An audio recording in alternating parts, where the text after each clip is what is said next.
Welcome back again. This is Max with ChristianDish, and today we're going to install a GeoSat HDVR 3500 to a television. And first of all, what you need to do is make sure the TV is off. Connect the coax cable after we do the installation or before, it doesn't matter.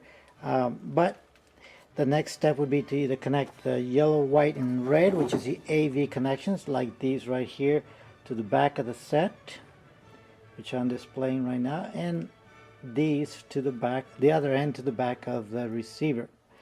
Well, let's proceed by showing you where it connects on the back of the receiver. It's a lot easier when the coax cable is not connected. If we turn the box around here, you can see that we have the video input, we have audio right and audio left, which is a white.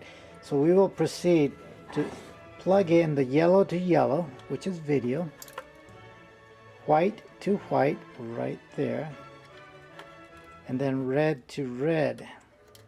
Now that we have the yellow, white, and red, or AV cables connected to the back of the receiver, we will proceed by going behind the television and plugging in the other end of the coax cable to the back of the television. We will proceed with that. I'll show you a picture right now. Find the location of your television's yellow, white, and red. Sometimes it's a combination with the composite video. You find the one plug that has a little yellow dot on there that says AV. Plug the yellow to that, and then your audio left and right. Now that that's been done, what we need to do is turn the receiver from the switch in the back. What you do is you put your hand on top of the receiver, go all the way to the back, feel for the little toggle switch that you find back there, and give it a little flip on there, and the receiver will commence to come on. I'll give you the identification that the receiver is loading up.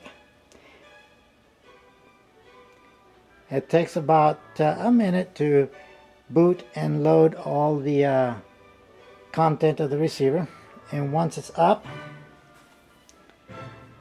we will have, well, a good indication that we're connected properly is that we have the GeoSat display. If you don't have that, then what you need to do is proceed to this level. Find the input button on your receiver or source. Select from whatever settings you are. You may be on TV. You'll have to slide down to AV. Some televisions have multiple AV inputs, so if you plugged into AV1, that's what you need to select. Press OK and enter. And then you should have signal coming in just like this. Once your signal is going, then make sure your volume is up on the TV and the volume is up on your television, on your receiver set itself.